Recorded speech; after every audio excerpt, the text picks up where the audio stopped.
Are there prophecies in the most ancient surviving Egyptian texts, the Hermetic texts, that precisely describe the type of conditions that we see on earth today and give us insights into some sort of mass ascension event that will result from them? Also, did Solon, the wisest man of Greece, inherit prophecies from the Egyptian priesthood that quite literally describes a solar flash? And best of all, was this prophecy of ascension written into stone in the exact design and construction and masonry of the Great Pyramid of Giza in Egypt? These are some of the fascinating questions that we will answer in this episode.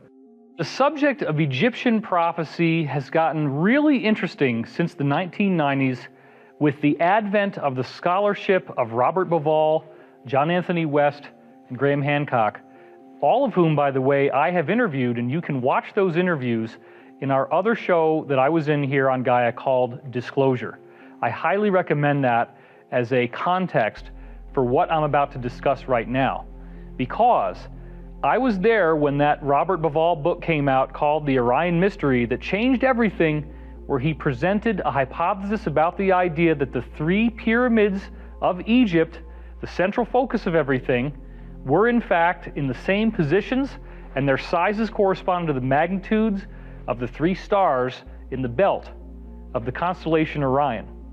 And what's interesting about this is not just that the sizes correspond to the magnitudes and that their weird offset positioning corresponds to the locations of those stars. It also has to do with the fact that the Nile River corresponds to the location of the Milky Way, and that the position of this area on the ground, particular time on Earth, based on this precession of the equinoxes. And that time appears to be approximately, again, about 12,000 years ago, maybe 11,400 years ago, something like this. This may very well be the accurate time-encoded prophecy that goes backwards to tell us when these events that they call Zep-Tepi, or the first time, took place. That corresponds beautifully with the Edgar Cayce readings, which actually stated that the pyramid was built between 11,490 to 11,390 years before the present. So there's a really interesting speculation that we can go into here about what that Zep-Tepi meant.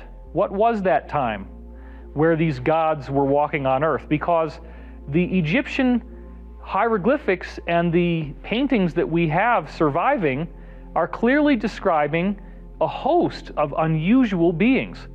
We have the Hathors, these beings that have ears that come off the sides of their head. They look like cow ears, for example. We also have this character named Set, who has a bird-like head that looks like an ibis. And now what's attracted considerable interest was the work of William Henry that we debuted on Cosmic Disclosure, where he showed us that there are surviving images of Horus, the hawk-headed god, where he is clearly shown as a blue avian. This was something that we did not know when Corey Goode started to be contacted by bird-like humanoids that had this 8-foot-tall appearance and feathers instead of skin, large eyes. It now looks very much like these beings keep appearing. We see them as the Tengu birdmen of the mountains in Japan. Again, they're blue-colored, and they're humans with a bird-like face. So this also corresponds very nicely with the source text that I believe is the most important revealed teaching in modern times. It's something I've based most of my life's work on, called the Law of One series, approximately 126 question and answer sessions between an alleged extraterrestrial intelligence and a PhD physics professor that took place predominantly from 1981 through 1983, and most of it in 1981. There's so many scientific data points in that book, that series of 5 books actually, well over 100, so specific that I had to go look them up and find data that proved them that didn't even exist when the words were first said. And so in the Law of One, they explain that they did contact the Egyptians, and the time window of when they did it was exactly the same as what we see in the Giza alignment and what we see in the Casey readings, namely about 12,000 years ago. Then we find out from Corey that these blue avians are in fact the same beings that gave us the law of one. Everything connects together so beautifully. They're back again now. And one of the oldest surviving teachings from that original Egyptian inheritance is called the Hermetic texts. These texts are considered very ancient even by anybody's standards. And according to Graham Hancock, it's probably the best surviving example of actual written language that we have from that time. And remember, there's weird stuff about Egypt. The first pharaoh, Osiris, is shown as having a greenish-colored skin and an elongated skull. We have the Osirion built near the Sphinx, which is this whole temple made out of gigantic blocks of stone, megalithic. And those blocks of stone still lithic. And those blocks of stone still couldn't be moved with the cranes that we have today. The Sphinx now, according to John Anthony West and Robert Schoch, the geologist, and others, appears to have water weathering at the rear end. You look back there and you see these smooth curves suggesting that erosion took place from water. And that again dates it back 10,000 years plus. So everything that we thought we knew about Egypt is wrong, and this new view is looking to be accurate. So this text, these Hermetic texts, could very well be something that were written before the fall of what we call Atlantis, and Egypt was one of those civilizations. So this makes it very significant for us to read now because it's literally one of the oldest ones we have. Let's take a look at it.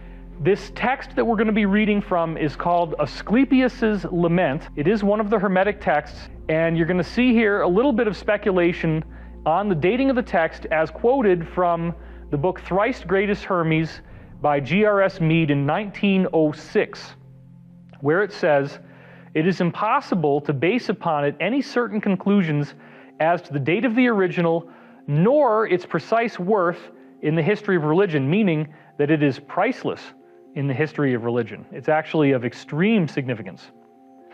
That, however, our Latin translation is an ancient one is proved by Augustine's verbal quotations from it. So St. Augustine was quoting from these texts, and he was one of those guys who came out shortly after Christ, but he's already referring to these documents as being extremely ancient, which we're going to read in this next quote from Thrice Greatest Hermes. It was thus in existence about 400 AD at least. Tradition, however, has assigned to it a far higher antiquity. So, this lament, we kind of run into trouble because none of the translations are totally modern in the sense that some of them have very odd words that we're not familiar with. Some of the languaging seems to be archaic, but the two best sets of translations are from Copenhagen and Scott. And so what happened is Graham Hancock, in some really legendary work, integrated those two translations together. He didn't add anything, he didn't take anything away. He just took the most sensible parts of both translations, line by line, integrated them together into what is a truly user-friendly version of Asclepius's Lament. And before we start reading it, I want to point something out. When we were talking about the Hindu prophecies, we mentioned how there is this astonishing prophetic insight into what our world today was going to look like, told by people who were at that time that was essentially like a golden age, where they had ascended abilities, they had amazing magic powers, they were very pious, very spiritual, totally centered in that higher fourth dimensional reality. And yet they're looking at a time of great darkness, what they call Kali Yuga. And it's interesting because Egypt is a totally isolated, separate culture from India. And yet, in these texts, once again, we have astonishing prophecies of exactly what the world was going to look like today. And if you can follow the logic, this could very well have been written by the Blue Avians as they appeared back then, in the forms that were then depicted on this cave art. That's how ancient these texts might be. So getting a really good translation, as Hancock has done, is paramount to understanding what we were actually told. Now let's get in there. There will come a time from earth to heaven. Now, I am shortening it a little bit here because if I read you the whole thing, it would probably take longer than one episode. But look at that. The gods will return from earth to heaven, meaning that the ETs that were here on earth, these avian humanoids and the Hathors and beings that look like Set and beings maybe with elongated skulls, if not all of them are bad, they depart from the earth. They return to heaven. And again, heaven in many translations means outer space. So something has happened where spiritual people are not getting rewarded. The ETs are no longer on earth. It's just humans. And at that time that this was written, they had ETs on earth. They called them gods, but they knew that they would not be here at the end of the age. This is really interesting. Let's keep reading. O Egypt, Egypt, of thy religion nothing will remain, but an empty tale. Only the stones will tell of thy piety. Now this is interesting because Graham Hancock reports that the oldest Egyptian teachings describe that the ascension process involves having your heart weighed against a feather. And it's only if the feather weighs more than your heart that you're ready to go through this transformation to the next level. That's a teaching about love, about service to others, about not having a heavy heart, not being an angry, judgmental, depressed, bully type of person, but actually being inspired and having that uplifting feeling. And the Law of One also reports that the original 12,000-year-old teachings given to Egypt were extremely positive, but that over time the priesthood distorted the message and contorted it from its original positive intent. And it says, only the stones will tell of thy piety, meaning that the pyramids, to some degree, are the last resort that shows that there was once a great spiritual culture that fell into ruin. Now let's continue. And in that day, meaning our time, last resort that shows that there was once a great spiritual culture that fell into ruin. Now let's continue. And in that day, meaning our time right now, men will be weary of life, and they will cease to think the universe is worthy of reverent wonder and worship. And so religion, the greatest of all blessings, will be threatened with destruction. Men will think it a burden and will come to scorn it. Well, this definitely is what's going on now. And spirituality does have a certain degree of renaissance taking place. And as Richard C. Hoagland would say, the good are getting better, the bad are getting worse. That's all true, but there's a pervasive negativity on this planet. There is a real sarcastic cynicism about anything having to do with spirituality. Whereas this was written in a culture where spirituality was widely practiced and considered so obvious that it would be ridiculous to doubt the idea that we have a soul. Let's keep reading. As for the soul and the belief that it is immortal by nature, or that you may hope to attain immortality as I have taught you, all this they will mock, and even persuade themselves that it is false. That is absolutely what is happening right now. It totally fits with the prophecies for our present time. The gods will depart from mankind, a grievous thing. Only evil angels will remain, who will mingle with men. This is sounding pretty darn familiar. And drive the poor wretches into all manner of reckless crime, into wars and robberies and frauds, and all things hostile to the nature of the soul. That really is sounding very familiar, because we've talked about Draco, we've talked about how the Draco are influencing the Cabal on Earth, and the Cabal is very actively trying to drive us into vices, into being violent, into having morality, to buy more, to be more depressed, to be dependent on them. All this stuff creating a slave race type of mentality, far from what was going on at the time this was originally written. And remember, this prophecy was already known to exist and be ancient by 400 AD, so nobody can possibly dispute that. Let's keep reading. This is where the earth change part starts to happen. This has not really occurred yet, but we're getting near it. Then will the earth tremble, and the sea will bear no ships. Heaven will not support the stars in their orbits. Now this obviously, right there, is talking about some kind of pole shift. It's talking about that the stars will not be supported in their orbits. There's some sort of movement where the earth is trembling and the sea won't bear ships because the ships are sinking from all the turbulence in the ocean. That's what this is talking about. And again, this is not something that everybody goes through. As it says in Law of One, it's only the people who have authorized that they need a big karmic payout, like people who are involved in the most depraved acts of negative behavior, evil behavior, as we're now starting to learn that may be happening in the levels of government. Those types of people are the ones who are going to go through this. It's very unlikely that anybody else will. But the prophecy puts it on the dot that here you have these earth change events taking place. Let's keep reading. All the voices of the gods will be forced into silence, and that definitely is the case. Nobody really knows what the ETs are saying. It's not like they're showing up. It's not like we have any real way to know exactly what's going on.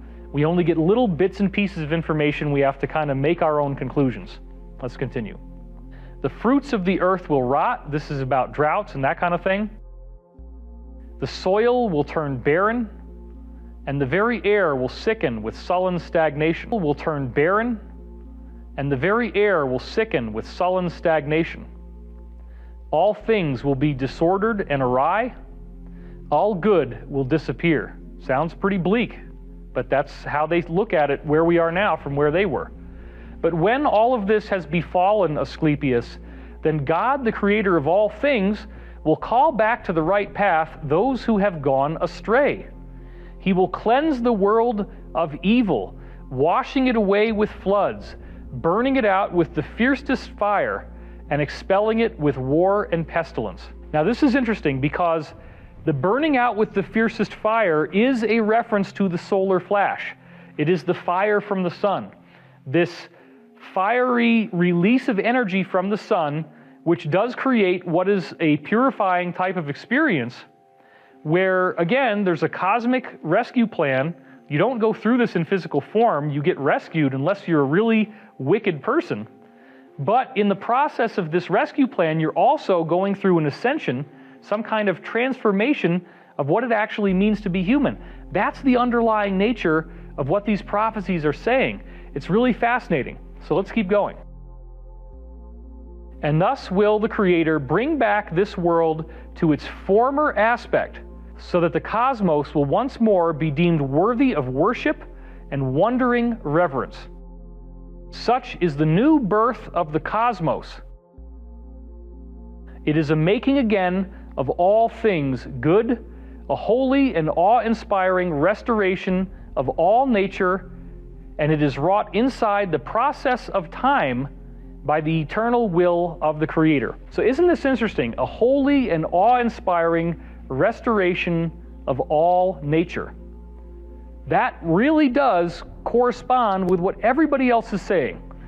All these references in the Hindu text to the Samvardhaka fire, to the idea of a Kalki avatar coming through, to the idea that there are 8 superhuman faculties, that there are multiple beings in this entourage, that evil is defeated, there's some sort of flash of energy that comes out of the sun, it has wreaths of lightning in the clouds, it has rainbows in the sky, and we're activated into some Krita or Satya Yuga, some golden age, where we have this newly perfected body. We looked at Zoroastrianism, it's the same thing, the future body, the perfected body that comes about through the efforts of good people bringing about this change where all these messianic beings arrive, they defeat the bad guys, and there is some sort of energetic emission that they call molten metal. And if you're a good person, it feels like warm milk. If you're an evil person, you get burned by it.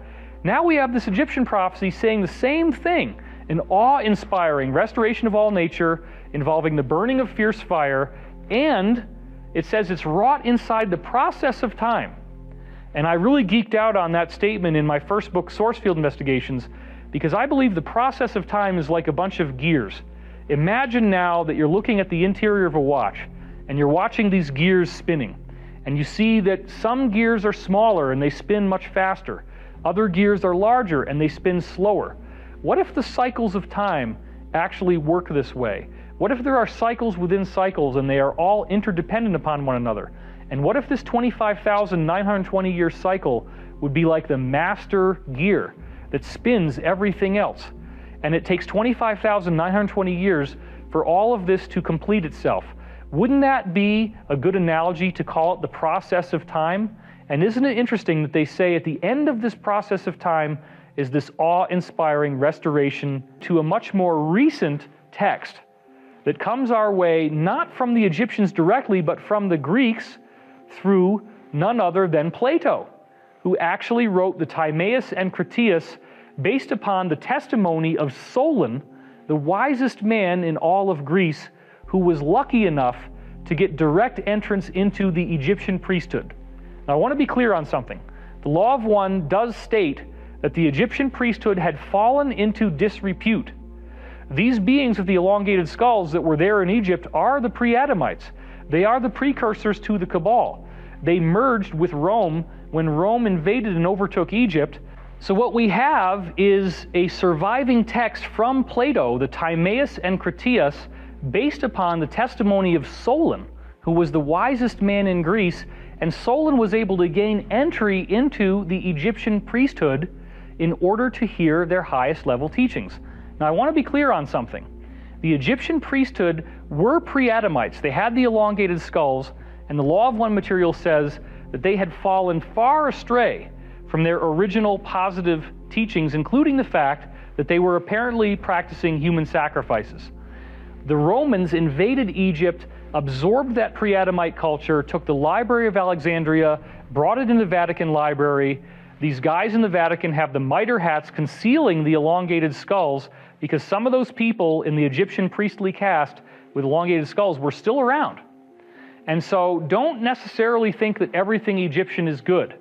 The Egyptian priesthood had gotten negative, and I believe that when you hear this prophecy from them as told to Solon, you're hearing a perspective on this solar flash from those who actually do not make it into Ascension, but are very concerned about what's going to happen. Let's take a look.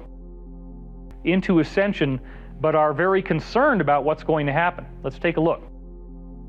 After the usual interval, that's the 25,000-year cycle, the stream from heaven, like a pestilence, comes pouring down. This is your solar flash. This event leaves only those of you who are destitute of letters and education. And so you have to begin all over again like children and know nothing of what happened in ancient times, either among us or among yourselves. So this is clearly describing a stream of heaven that comes pouring down. Notice the similarity to the idea of molten metal, rivers of molten metal that come pouring down. It's the same idea. The stream, it's even described as a liquid type of thing. And then it says you have to begin again like children. This would be the perspective from pre-Adamites who survived one of these, but did not ascend at all. They just had to tough it out and go through very horrible survival type of conditions in order to build themselves back up, and they lose their letters, they lose education, they don't know where they came from anymore. Only a small amount of their knowledge survives. But there's more to hear, so let's keep reading. As for those genealogies of yours, which you just now recounted to us, Solon, they are no better than the tales of children. This requires a little explanation because Solon was trying to brag and show off by describing genealogies, meaning lists of kings and how far back he knew this king's name, and then this king begat this king, and this king begat so on and so on and so on. And the Egyptian priesthood basically just laughs in his face and says, your knowledge is literally no better than that of a child. Let's see what else he says. In the first place, you remember a single flood or deluge only, but there were many previous ones. In the next place, you do not know that there formerly dwelt something that was very advanced, something that got totally wiped out by this big flood and solar flash type of event, which is likely what happened during that flood as well. And it's all coming back together with the insider testimony that we have now, including the idea of the Antarctic Atlantis, where these pre-Adamites supposedly crash landed because there was some really good stuff they needed in Antarctica, namely ancient builder race ruins that they accessed that were underground. But let's keep reading for now. And that you and your whole city are descendants from a small seed or remnant of them which survived. And this was unknown to you, because for many generations the survivors of that destruction died and left no written word. Now, last but not least, I want to give you just a little bit of an insight into the Great Pyramid. There's going to be a huge section in future parts of this show where we go through the global geometric grid, how all of these different pyramids and stoneworks around the world, 3,300 of them in total, are on this grid. And when we get there, we're going to have a really cool thing where we go into great detail about the Great Pyramid. But remember, Asclepius's lament said, only the stones will tell of thy piety. It's just going to be a record in stone.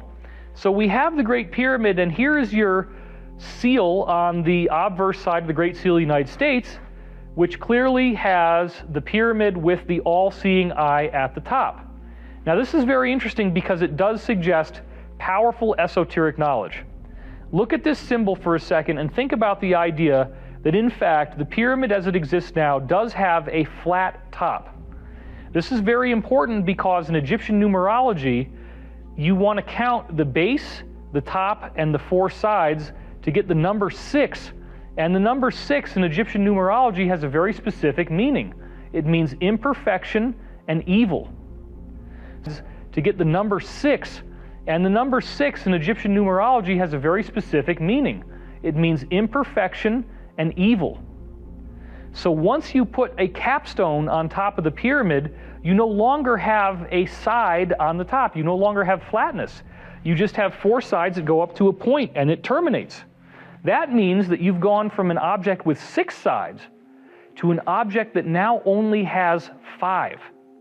And the 5 number in Egyptian numerology means divinity and perfection, a very different meaning. It is the transmutation of humanity on earth.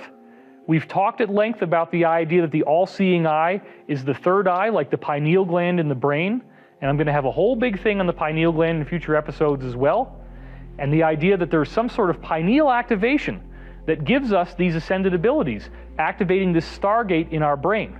I've also speculated that the all-seeing eye may literally represent the solar flash itself, the eye of God, if you will. Because remember, in the Hindu texts, it describes that the Samvartaka fire is the body, the essence of the Creator. It's not just light, it's not just energy, it's actually intelligence. It's divinity.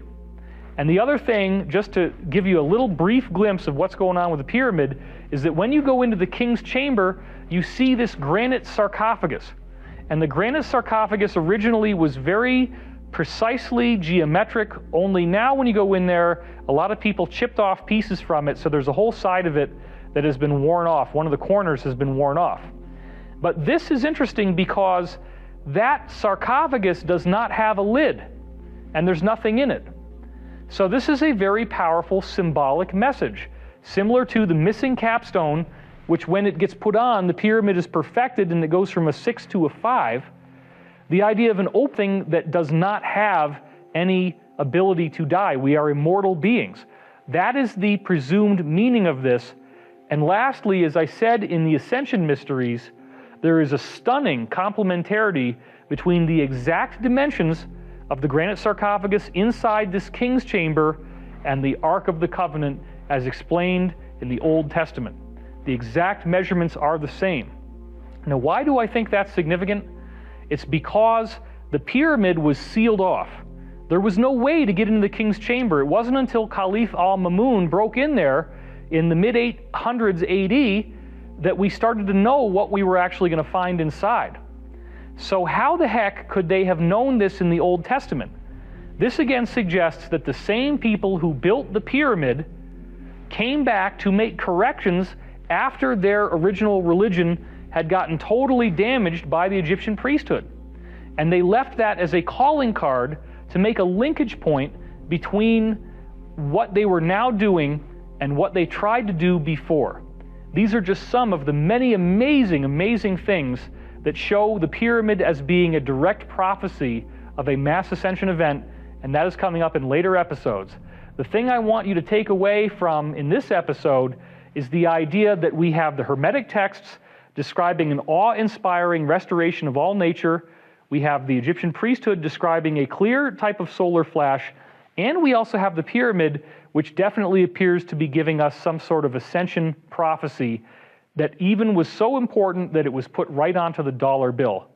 When we come back, there's going to be a lot more about these ascension prophecies in the Greek and the Roman culture, and it does involve the solar flash very directly. It's quite exciting.